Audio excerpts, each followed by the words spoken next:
Before we begin, I'd love to tell you just a little bit about Beads of Courage. Beads of Courage is a US-based non-profit supporting children and teenagers living with cancer and other serious illnesses. Through their Arts in Medicine programme, children receive different beads to recognise their treatments, procedures and milestones, everything that they experience throughout their medical journey.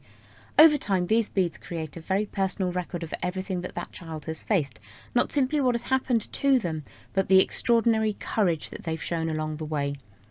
These beautiful strands of beads can help children to tell their story, celebrate how far they've come, and see a physical reminder of just how incredibly brave they are. It's such a simple but genuinely powerful idea, and I'm very proud to help shine a light on the wonderful work that they do.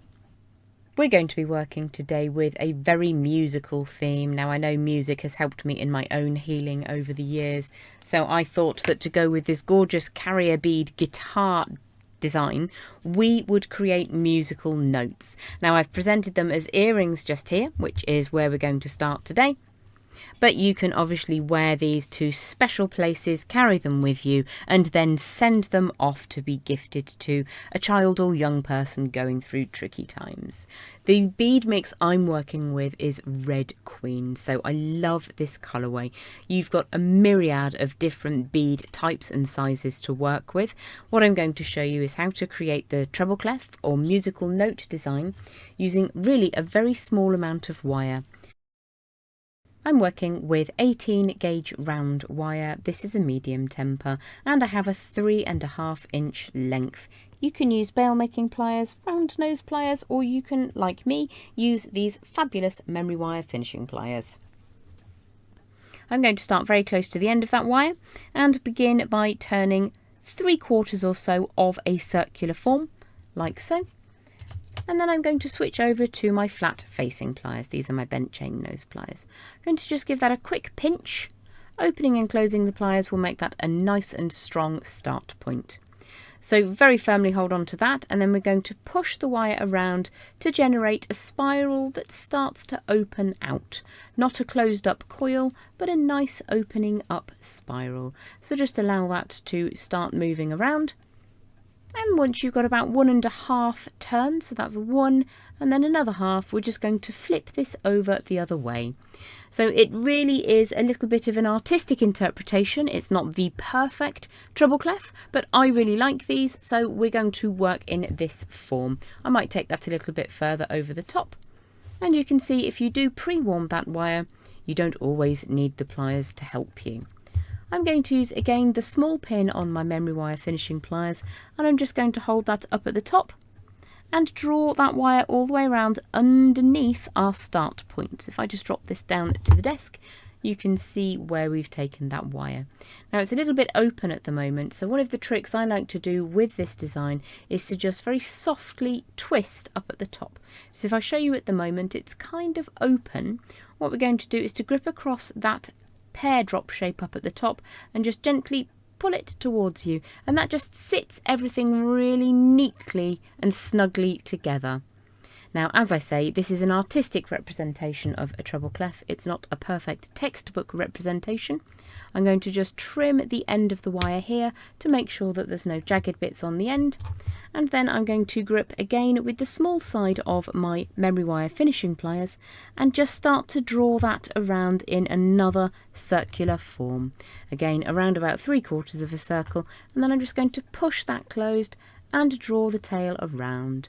Now, as long as you're using the same length of wire each time, they will end up being approximately the same. By the time they're on opposite sides of your head, if you're wearing them as earrings, it'll be close enough. Now, if you wanted to add in your design onto a necklace like the one I've just got here, you can take a scrap of wire from your scrap pot. This is around about 1.75 inches in length. I'm just going to make sure that the end is flush cut, although I feel we will be probably trimming a little away anyway. Then I'm going to use, for me again, I think the small side of my memory wire finishing pliers, draw that all the way around in a complete circle. Then I'm going to switch to the very fine tip on my bent chain nose pliers and turn that away. All we're doing is creating an eye pin here. So give that a squish, make sure that that cut end meets the angle change, so you can just tilt that into position, give it a squish to make it nice and strong. Then we're going to find our bead of choice from this lovely mix. I think we're going to go for one of these very fancy boho style beads. I love this colourway, red, black and gold together, absolutely sumptuous. So I'm going to sit that into position and then turn the wire away at a right angle on the other side, like so. And again, we will be trimming a little bit away, but this was just from the scrap pot. There's always bits in my little pot of wire ends there.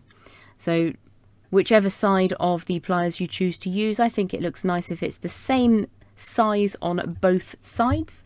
So I've just drawn that around. Let me just push that over the top again, and then I will trim that tail end away at the point it crosses over itself. So I just need to pinch that to make sure it doesn't move at the wrong moment. Trim away that tail, and then make sure that the loop is nice and strong. So I'm just going to give that a bit of a pinch and a squish, and then we will add on our treble clef or musical note inspired wire design. So let's just slide that into position, and then we will close that loop up. And it's just exactly the same way as if you were opening and closing a jump ring. You're only working with half of that rounded form. So if you've got your round form like so, you're only working half of it at a time with your pliers. So I've got now a matched pair of charm drops with that musical inspired form off the bottom. So what I would like to do is to use the black waxed cord, add beads on either side, and then add a bead with one of these on. So all I've done down at the base here is just a little bit of a lark's head knot. So I'm going to disassemble my necklace now and show you how to get to this point. I have around about 28 or 30 inches of waxed cord, and I found the middle point of that. And I folded it in half. What we're going to do is thread the two ends up through the top of that lovely guitar, draw that all the way through, and then put those two cut ends again through that loop. This, if you've never come across it, is a lark's head knot. I don't know much about knotting, but that's one I can remember how to do. So it sits really neatly up at the top of that aperture in the guitar bead, and then we can add on our chosen bead above it just to give that a nice drop aesthetic. Now I really like these checkerboard golden coloured fancy metal beads, so I'm just adding a little bit of a drop at the centre of the necklace, and then I will add on beads in whatever order I fancy. Now, because I'm working with Red Queen, so we're going to have beautiful red and gold and black beads. I particularly like these two-tone reds, which are the ones I've added onto the earrings here. So I'll join you back in a moment when I've threaded on some beads, and each time I thread on a bead, I'm then going to add on one of my charms on either side as well, and I'm going to have a symmetrical pattern.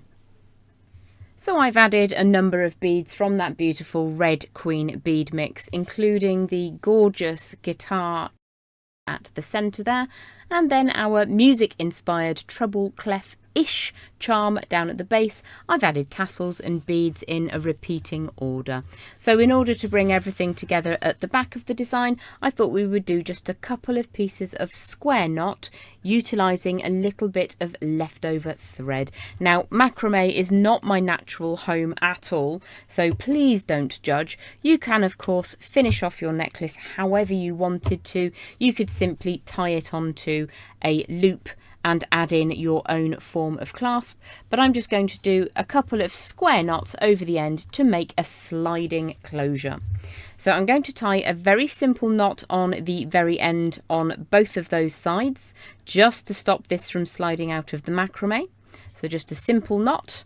I don't know what that's called. I think it might even be an overhand knot. So just make a loop and then put the end through the loop, draw that along, and you've just got a knot to stop everything from fraying or from coming apart.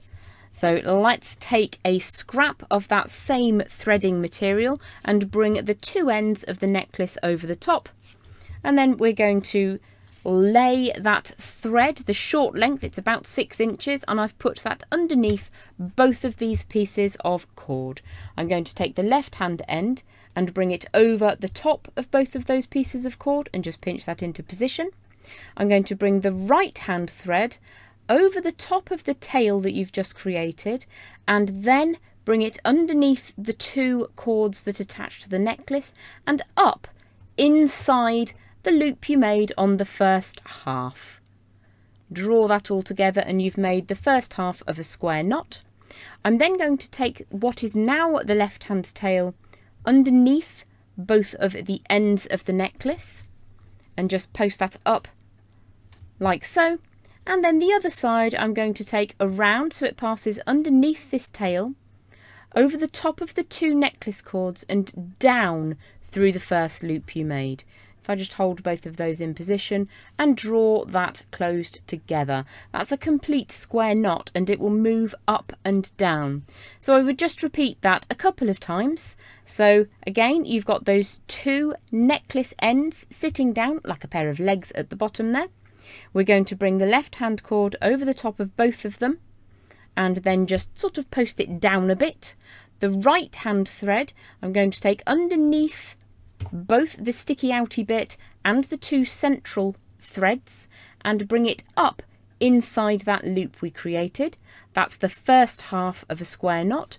Bring that nice and tight, and then to complete that square knot we have a left hand thread. I'm going to bring that underneath both of the ends of the necklace and just sort of push it up a little bit, and then the right hand thread I'm going to bring around underneath the sticky uppy bit, over the top of the two necklace threads and down through that loop where we started. Just draw that closed up and you've now got two square knots, and these slide really nicely, but you can see why we have these knots on the end, so you can take that all the way to the end and it won't come undone. Now some threads you can heat and that will seal them. I haven't experimented with this thread, so all I would do is just put a knot at the end here. Very functional, very basic, but you can use this technique with all threading materials. Not all threads will melt and seal. Some will, some won't.